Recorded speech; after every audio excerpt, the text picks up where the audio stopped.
could find such a love at our age. Whoever thought we could dance on a Welcome to Couples Therapy in 7 Words. I'm your co-host, Judy Alexander, and I'm here with my husband, Dr. Bruce Chalmer. Hello, Judy. Hello, viewers and listeners. Judy, what is today's rather, I believe, intriguing title? The Meta-Serenity Prayer. Yes, the Meta-Serenity Prayer. We are going to talk about that in just a few moments after we put in a word for the stuff we have to, some of the stuff we have to offer here. Of course. What should we talk about first?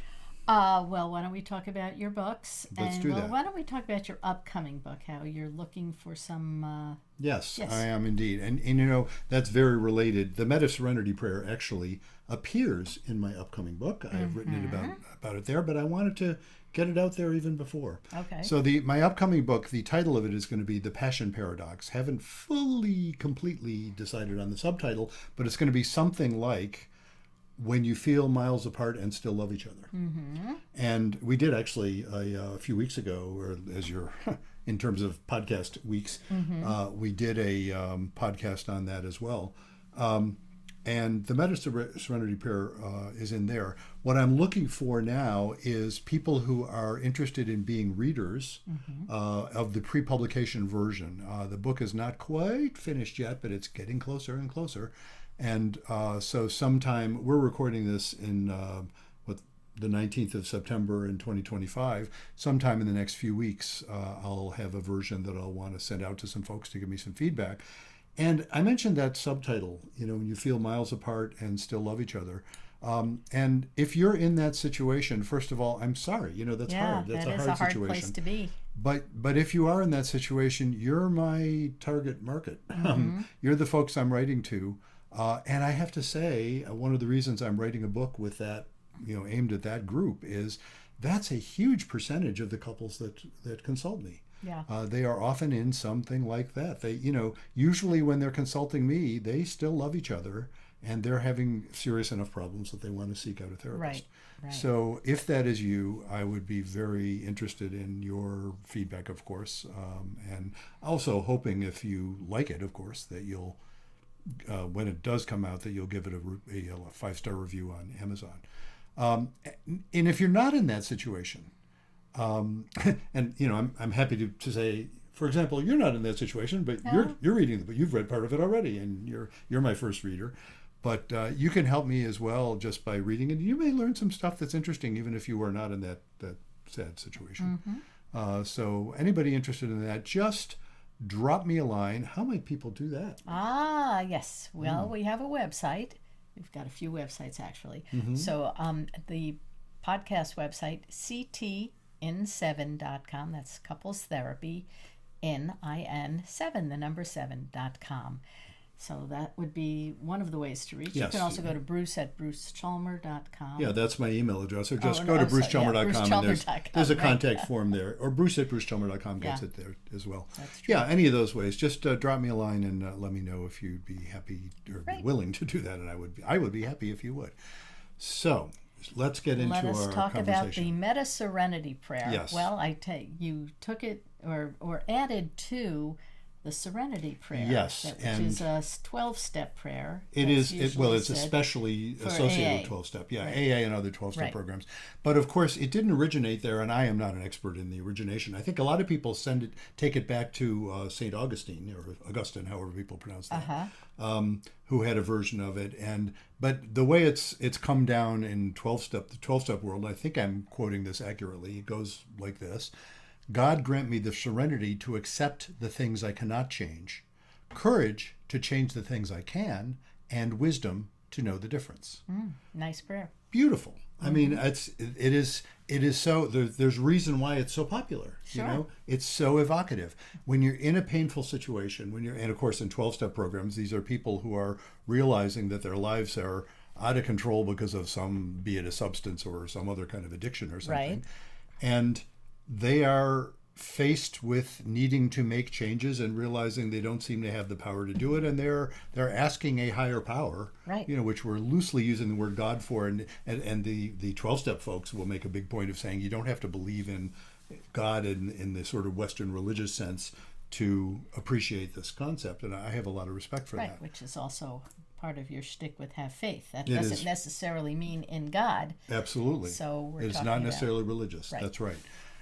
So why do I talk about a Meta-Serenity Prayer? Yes, why do you? Why do I? Because the thing that the Serenity Prayer talks about is wanting the wisdom to know the difference between things you can change and things you can't. Mm-hmm.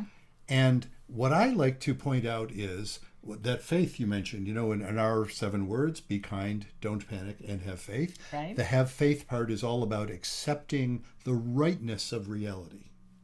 It's not merely gritting your teeth and accepting reality and saying, well, it's terrible, but I just have to put up with it. Mm-hmm. It's like, even when it's painful, in the grand scheme of things, it's a mindset about life. It's a mindset about the universe and about God, in a sense, if you believe in God. It's a mindset that says this whole business is somehow right. Even with all the awful stuff in it, that it arises out of forces that have important reasons for existing. The classic theological thing about why do bad things happen to good people? Why are people capable of doing evil as well as good? If God was going to create the world, why couldn't God have created a world where people couldn't do that? And everyone answers, well, that we wouldn't have free will. And that's not the way it's supposed to work. Right. We need to be able to make choices, which means we can make good ones and bad ones and everything in between. Fair enough. When I talk about faith, it's accepting that whole package. It's a mindset that accepts that whole package. So one of the things I realized that the Serenity Prayer doesn't mention, but maybe implies, but I wanted to make it really explicit. Here comes, drum roll please, the Meta-Serenity Prayer. The Meta-Serenity. The Meta-Serenity Prayer it starts with saying yes to the Serenity Prayer. Yes, and so here's the Meta-Serenity Prayer. God grant me the serenity to accept that I can't always tell whether I can change things or not, and courage to act anyway. That's what I mean by the Meta-Serenity Prayer. I'll tell you where it comes up in my new book, this is also a way of telling you what my new book is about. My new book is a workbook more than my other books are. I mean, my other books, I have questions in there to get you thinking and maybe doing something different. But this one is all about that. Every section, it's very pointed questions to get you thinking about stuff. And then in the last part of the book, part 3 of 3 parts of the book, is all about action plan. It's all about, okay, what can you do in these situations? And I have bunches of different situations that come up involving, marriage and parenting and finances and sex and infidelity and, all that kind of stuff. I'm covering all that territory. And in each section, as I say, I have this thing where, okay, even to decide not to do anything is a choice. Someone consulting this book is unhappy about something, or why are they reading it? Unless they're you, and aren't you nice to read it for me? I trust that you wouldn't have reached out for it were I not writing it. I don't know. Maybe there's something you haven't told me. I don't think so. I don't think so. Good. Thank you.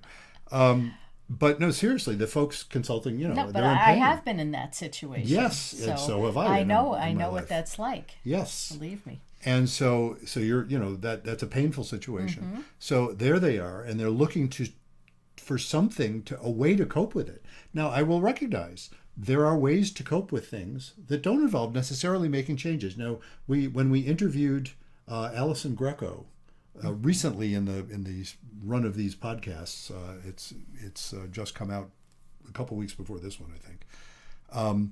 She taught, really interesting. She's the one who has kind of resurrected the idea of paratherapists. Right. And I really enjoyed the way our conversation with her. She talked about it's all about stability. It's not about necessarily making changes. It's about stabilizing the situation. I get that. That's a valid thing to do. Even that is a choice. Even that is an action. It's saying, okay, I'm going to decide to live with this, as opposed to I'm going to insist that I somehow change the situation so I don't have to feel this way. So all of those are, anything you do, even if the absence of something different, is a choice. And I'm saying you need courage to recognize that you don't know for sure if you can change something or not. But you're going to be making a choice anyway. In some ways, we're making choices all the time. We're making choices every day. Even if our choice is not to try and rock the boat, that's a choice. So that's why the Meta-Serenity Prayer, I think, is so important, because to recognize the Serenity Prayer is great. It's really important, but you don't always know. And you have to accept that too. That's what, as you already pointed out, that's what I mean by faith. That's what faith is about. It's like accepting, wow, I can't get enough wisdom from God or any other source to always know what I can change and what I can't. You don't know the consequences of doing or not doing something because the whole picture, everything's tied into everything else. We just don't have that power. But you need courage. First of all, you need the faith to accept that. Maybe I'll change that word to faith instead of, serenity. Yeah, God grant me the faith to accept that I can't always tell. I'll probably stick with serenity, just stay with the language of the Meta-Serenity Prayer. Yeah. And you still need courage to act in the absence of that certainty.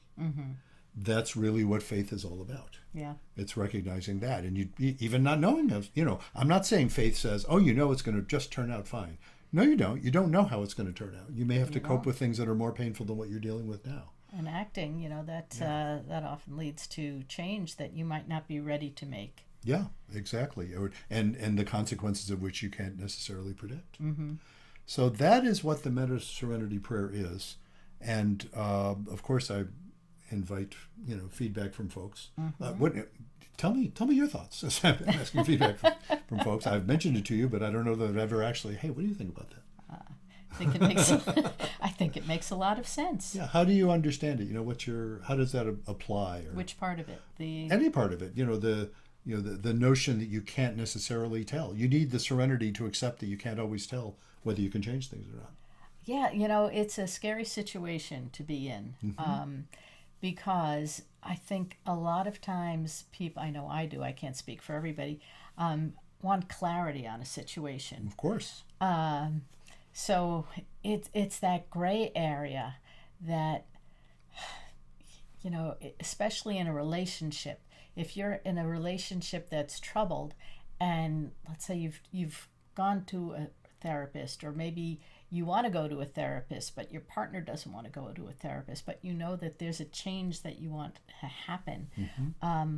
You can't always act on that right away. It sometimes takes a long time. Sometimes it takes years for people to act on something because it's going to disrupt the stability. Yeah, right? Of course.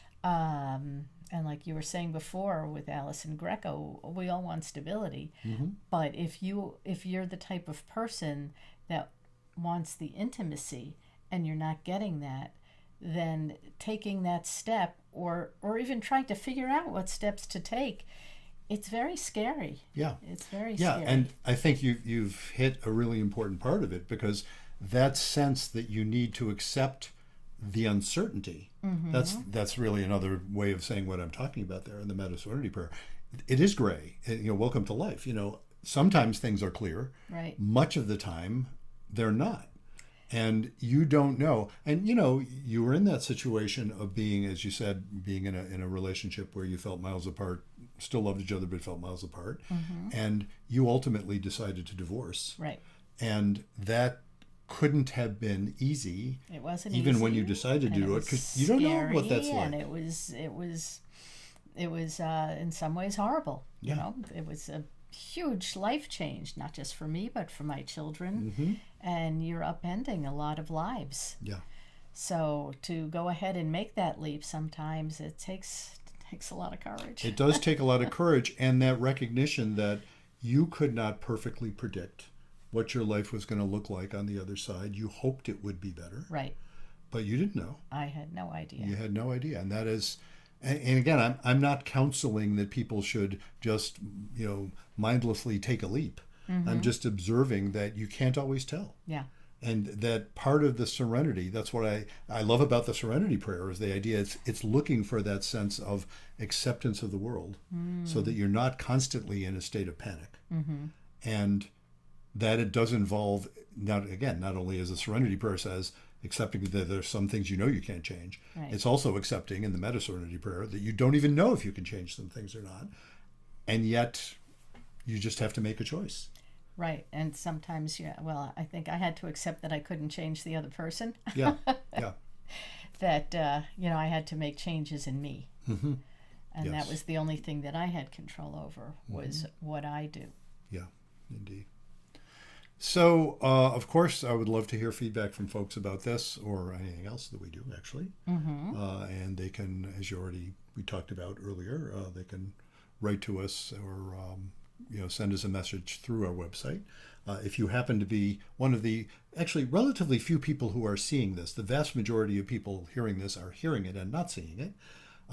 I'll put in a plug for our videos, because what the heck, they're there on YouTube, folks. If you want to see us as well as hear us, you can find it. If you do that, you will see floating above our heads our website information, which is ctin7.com. But whether or not you're seeing us or hearing us, do get in touch if you want to let us know what you think about this, or as we've said, anything else. Right. And if you would like to be a guest on our podcast, or if you would like to send in a question you'd like us to talk about on the podcast, or just whatever. I think I'm forgetting something. We'd love to hear from you. We'd love to hear from you. So you can go to our website, ctn7.com, and you can sign up to be a guest, to send in questions, to make a comment, to suggest a topic that you'd like us to talk about, all those things. I will mention, as of this recording, that the podcast we did a few weeks ago, the one that is kind of based on the subtitle of my book, you feel miles apart and still love each other. Right. Now what? Is proven one of the most popular podcasts we've had in a long time. Yeah, well, So, I think there are a lot of people in that situation. Well, it keeps you in business, and people like you, unfortunately, lots of couples therapists, and a lot of people are dealing with that, because I think people naturally want to be coupled. Sometimes you choose the wrong person. Sometimes you could be the right person, but you're growing apart. Yeah. And you want to try to stay together, but you don't know how. Yes. So sometimes it's good to have a third party to intervene, or some people are really into books that give them that guidance and use that. So books like yours have helped numerous people. Yeah, and exactly. even not just helping them, but have brought them to you because they realize, I can't do this on my own, and I do need some intervention. Yeah. So. Yeah, and the intervention they need, as I have so often pointed out, and I do mean to say this without any disrespect to my fellow therapists. And this is not exactly surprising, is it? Some of it's good and some of it's bad, and some of the stuff that isn't egregiously bad is still relatively useless, and unfortunate. And look, I probably am guilty of that as much as anybody else is, depending on the people. But some of it is really quite good, but it needs to be I've talked about this in several of my books. What you need from the therapist actually is the same thing you need from yourselves. You need faith. You need the therapist to also manifest that same faith. Again, I don't mean religious faith. I don't mean sort of, and it's interesting. What I do not mean by faith is ramming down any particular ideology down your throat, be that religious, be that secular, be that therapeutic. If you go to somebody and they've got the answer, no, they don't. And if they think they do, you might want to see somebody else. Yeah, and that because it's not merely that it doesn't help people; it actually can do damage. Yeah. So, be careful of people who claim that they know exactly what you need all the time. I'm one of my little shticks when I'm presenting my favorite ideas to people is I will identify them as my favorite ideas, not identify them as truth from the mountaintop. Right. And I will point out, I'll even cite the little proverb that says, why do I almost always use this in a first session? Well, because, when what you have is a hammer, everything looks like a nail. Many people have told me this is helpful. It doesn't mean it is for everybody. So I do make that point of situating it. It's like, well, what you're going to get from me is my favorite ideas. There's lots of other ones out there that are really good too, even the ones that are maybe in opposition to mine. Lots of good ideas out there. The thing to beware of is ideologies. Go to somebody who knows exactly what your problem is. No, they don't. They don't even know you. Yeah. They have ideas. They might have really good ideas, and they'll ask questions that are guided by their understandings. But beware of any sort of system that just absolutely puts you in a box. But don't you find that people want somebody to tell them what to do. People want somebody to give them good ideas. They sometimes will say that, but I don't. Either I don't believe it or I don't want to believe it. Because it isn't even that. Even if they do believe it, it's ridiculous. There's no one else who can tell them how to live their lives better than themselves. I'm sorry, they can't. There's lots of people. I don't know. Maybe that's not true. I mean, they're not doing such a good job. No, there's lots of people that can give them good ideas that maybe they haven't considered. Yeah. Totally. I'm not trying to say, look, I make suggestions all the time. I try not to call them suggestions even, because that's, to me, that feels like I'm not telling you what to do. I'm saying, here's a bunch of ideas that occur to me. Here's stuff I like. Doesn't mean you have to. Right. But no, to be responsible for your own life, you really have to recognize that. Nobody else can do it for you. And nobody else should think they can. And so many professionals think they can. And they're just not helping when they do that. So, you might think it's helping, but probably not. Now, I do draw some distinctions there, and my favorite example, my gallbladder operation when I was 49, it's like, no, they told me what to do. They knew exactly what to do. There was no ambiguity about it. Well, yes, but gallbladders are not relationships. Exactly, and relationships are not gallbladders, which That's absolutely. True. Yeah, and see, that's the point, because relationships are so about things like preference and things like what it is that freaks you out or doesn't freak you out, what it is that turns you on or doesn't turn you on. It's not about this sort of absolute sense of, you're full of gallstones, dude, you need to get those out. If you can do that in a relationship, that's great, but I haven't seen it. Yeah. I mean, every once in a while, it does boil down to, analogous to gallstones. Ooh, you're with the wrong person, know.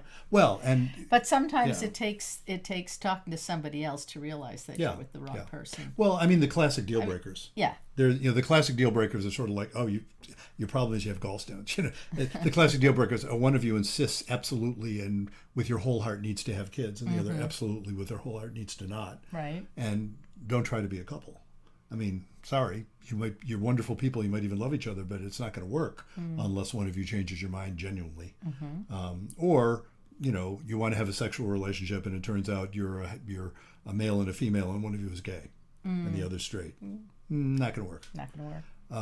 And not if you want to have a sexual relationship that you both enjoy. Right. Even that doesn't specify. I have known couples that don't split up in that case. Right. Even sometimes have something of a sexual relationship. Not a great one, maybe, but. There's amazing or have variation. Sexual relationship outside of the marriage, but stay together. Of course, there's plenty of people who do that as well.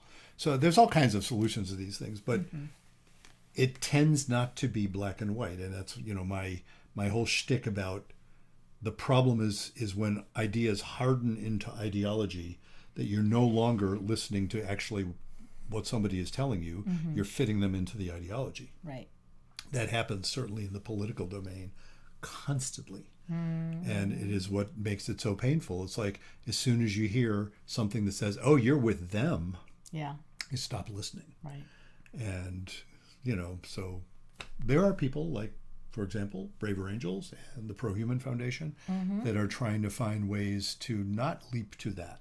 Let there be difference, indeed. Let there be actual heartfelt, important difference, and let's argue about the ideas, but let's still recognize each other's not only common humanity, but there are all kinds of common goals that can exist even when there are, diametrically opposite opinions going on. Right. So it's really important to hang on to that. So I think we've covered what we need to cover. I think we have. Great. And so until next time. Remember, be kind. Don't panic. And have faith.